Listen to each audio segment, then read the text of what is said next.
Hello, wrestling fans. How you guys today? Here later up at NXT for October the 8th, 2024.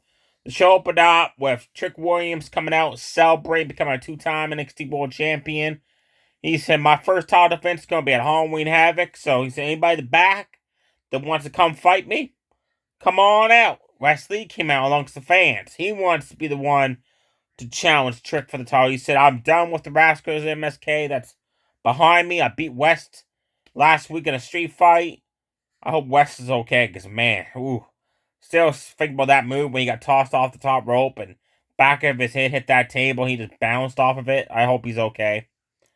And it was Wesley said he wants to go after the World Championship. Ethan Page wants the opportunity. Main event, Jey Uso comes out and just does his yeet thing with Trick. Like, Trick's like, whoop that, yeet, whoop that, yeet. What the hell is the point of Jey Uso coming out? It made absolutely no goddamn sense whatsoever why he was there. Sexy Red performed. Whoopee a freaking do. She was singing, but when she was singing, the words was over the speakers, and she wasn't in tune with it whatsoever. And Ethan Page interrupted the performance. Then Javon Evans came out, beat him up with a punch combo, and that was it. You open a match, 6-woman tag. Jade Cargill, Bianca Belair, your women's tag team champions, and North America women's champion Jordan, all matching blue, white attires, took on Toxic Attraction 2.0. And this match, honestly, was not all that great because if you're going to build a heel stable, don't have them get destroyed 95% of the match. Like, the Good Girls deliver stereo body slams, and they pose the muscle pose, and then Bianca slapped her ass. Then Bianca hit a stalling suplex to Daisy Duke, then hit the moonsault off the ropes. Jade Cargill fall away slammed one member of Toxic Attraction, spine busted the other two. They were just destroying them. Finally, Jade delivered a cannonball off the ring apron to the floor on Jordan. Then Toxic Attraction delivered a triple team leg sweep into X-Pac X Factor into a swanton drop. That was cool. I did like that. Jade hit a running neck breaker on Jade Cargill. And then Jade and Bianca got a hold of Jasmine, hit that wheelbarrow DDT into a back body drop. The Jordan hit the split leg moonsault for the 1-2-3. So your winners are Jordan, Jade, and Bianca Belair. And they posed with the championship. So there you go. Toxic Attraction. That was the perfect moment for them to get a win, to show a dominant of a heel stable to go and be on NXT, and they basically got buried in this match. After the match, backstage, Bianca and Jade are interrupted by Metaphors, Last Legend, and Jackson. And this is funny. They said, we want a title match. And Bianca and Jade's like, well, we worry can't come to NXT next week because we're defending our championships next Monday Night Raw. NXT's the night after. I'm pretty sure you can make the show. So how about you guys make the show to SmackDown this Friday night, and we'll put the championships on the line against you. So Nick Adalis confirmed that and showed that on the screen. This Friday on SmackDown, we got finally one match announced out of the four. It's Bianca and Jade Cargill defend the tag team championships against Metaphor's Last Legend and Jackson. You know who's going to win that match, because there's no way Last Legend Jackson's going to beat them to go to Raw to fight Damage Control when they're building that title match between Damage Control, Bianca, and Jade for a month now, right? So this match makes no sense. Should just be non-title, honestly. Next up, North America Championship rematch for No Mercy. Tony the Don came out all fired up, ready to go with Mafia members. The ringside took on Umathima, the unstoppable juggernaut, I call him. Impressive, almost 1 year title run as North America Champion. He came out, bell rang, Tony the Don just unloaded rapid fire punches, haymakers. Umathima just absorbed him and friggin' powerbombed his ass halfway across the ring. Tony got up, shocked that these punches basically had no effect whatsoever, I guess. The Umathima had run a big boot right to the face, picked him up, body slammed him, delivered an elbow drop, picked him up, choke slammed him. Tony fought back, clothesline, sent both guys out of the ring, drove Umathima to the steel steps, speared his ass on the outside, spine busted him for the announce table, got him in the ring, speared him again, all that, and Umathima kicked out. Tony's like, what the hell I gotta do, right? Then Top Stack slid a crowbar in. And he slid right back in the ring. No, I'm not going to cheat to win the championship. Turn around, Umafima had a running uppercut, just sending Tony right in the corner. Then big boot him right in the face on the way out of the corner. Umafima went for the powerbomb. Tony countered that into inside cradle. New North American champion, Tony the Don D'Angelo. He's a North American champion for the very first time ever. Now he's North American champion, Heritage Cup champion, and Tag Team champion. Win that world title, Tony. Become a Grand Slam champion in NXT. The Mafia members celebrated. Umafima walked away pissed off. I am curious what this means for Umafima. They can't just have him go from like right up here on top of the ladder all the way to the bottom. They gotta have him like in the mid card somewheres. If they don't keep pushing that guy and they take him off TV for a few weeks, have him fight a bunch of nobodies, that means they don't know what the next plan is for him.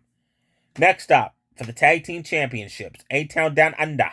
Grayson Waller and Austin Theory took on Axiom and Nathan Frazier. Great match these two teams put on. At one point in the match, Axiom ran off the steel steps on the outside. Hurricanrana Grayson Waller out the side of the ring. Nathan Frazier said, well, I'm going to run off these steel steps to do a move. Got blasted by a clothesline by Austin Theory. A-Town Down Under delivered a double team move on Axiom. Nathan Frazier tagged in. At one point in the match, Axiom didn't like that because he wanted to stay in the match. And Nathan Frazier's like, I got this.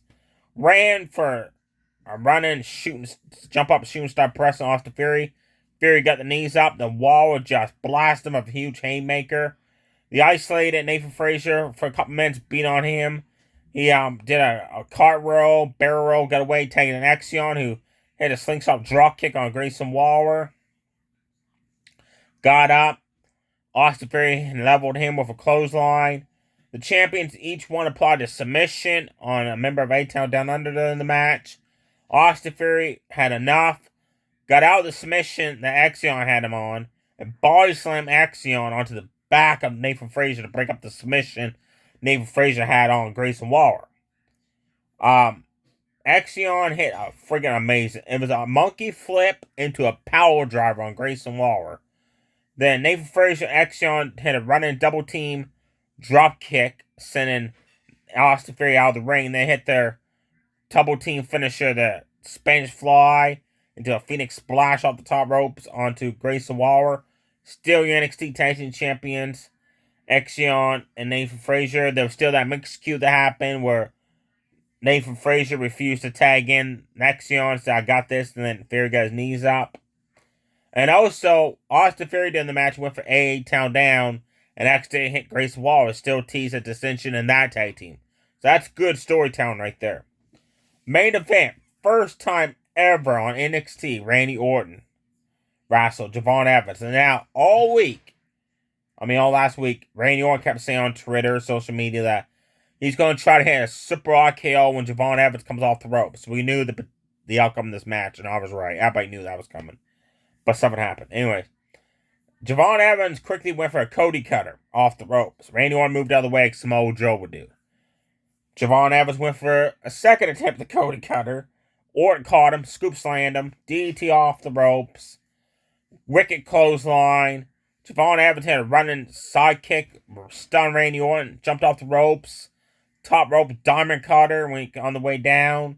Orton got up, Javon Evans bounced off the ropes, finally connected with the Cody cutter. Bounced off the ropes again, clothesline Orton down. He was using speed back and forth, just taking it to Randy Orton. Then Orton closed him out of the ring, and then delivered that back body drop on the announce table 4 times. And the announcer like, oh, Javon Evans is bouncy, because that's his catchphrase. Like, he's bouncing. He's not bouncing off that announce table for fun, folks. That's hurting.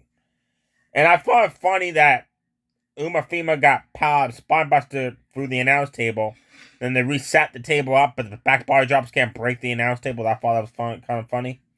Orton then pulled up Javon Evans off the 4th back body drop of the announce table. Rolled him in the ring, got in the ring, posed for the RKO. Went for the RKO. Javon Evans countered it inside cradle. Orton kicked out. Javon Evans ran, bounced off the ropes for that top rope spinning corkscrew splash he does. Orton went for the RKO like he promised he would do. and messed up.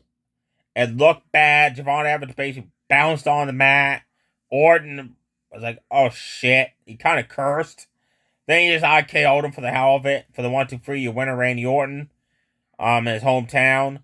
Then when they show replays of the match, not once did they show the replay of when he messed up on trying to catch Javon Evans coming off the top rope with that spinning corkscrew plancha with the RKO. I thought that was kind of funny.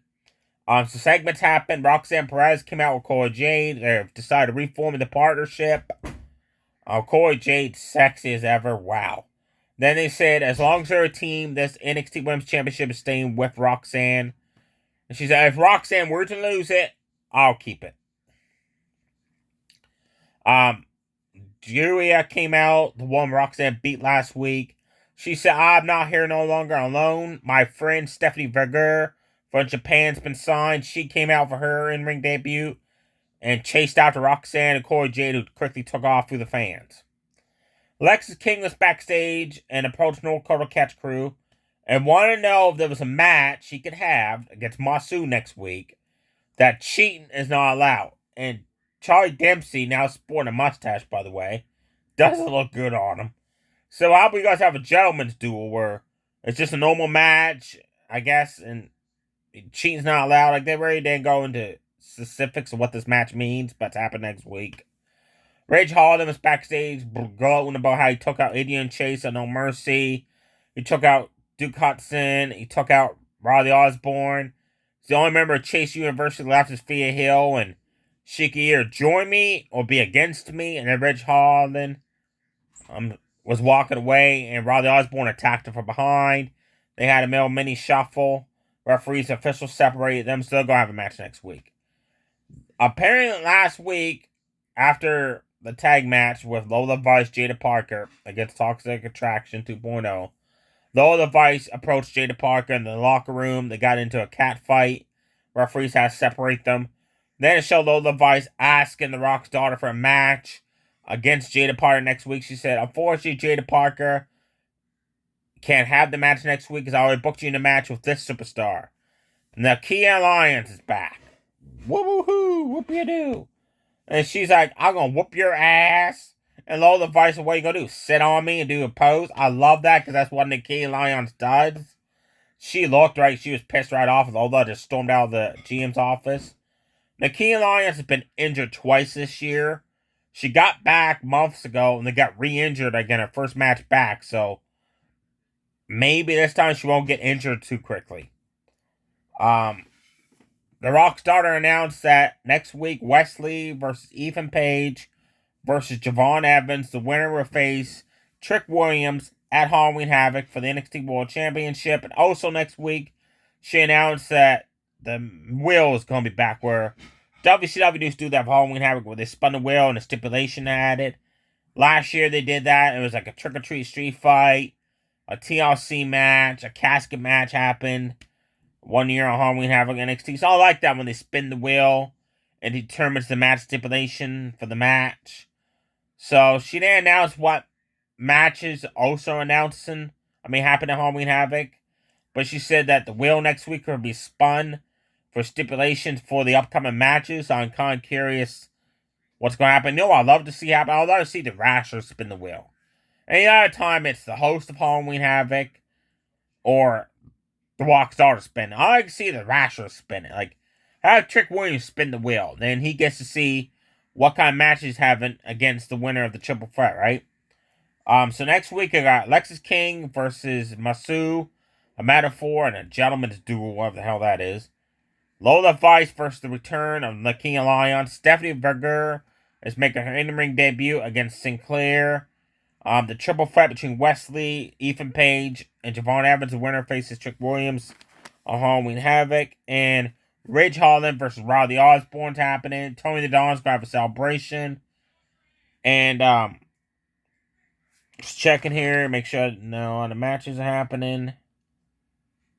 Nope, that's it. There you go, folks. Actually, NXT this week was a lot better than last week's. But lately, the opening matches have been kind of sloppy, not very impressive. They gotta have opening match where it gets you excited for the show and continues the momentum going. Because that North American Championship, that tag team title match, had me hooked as a fan all the way through the show. That honestly, one of those matches should have been the opening match. What are your thoughts below of what happened last night? What are your thoughts of Randy Orton missing the Super RKO moment and cursing in the ring? And also, what kind of matches would you like to see at Halloween Havoc? Me, personally, I like to see a steel cage of weapons. Or, there's one kind of match they have there. It's called a Trick or Treat Street Fight. I do like that because it isn't like the WWE main roster version of it where there's a bunch of candy and they throw candy on people. This one, there's like Singapore canes, Halloween dressed up like. Um, Basically, it's like a street fight, but there's like Halloween stuff, and actually, it's pretty badass compared to the Raw SmackDown version of Trick or Treat Street Fights. They have folks do street by. Stay safe.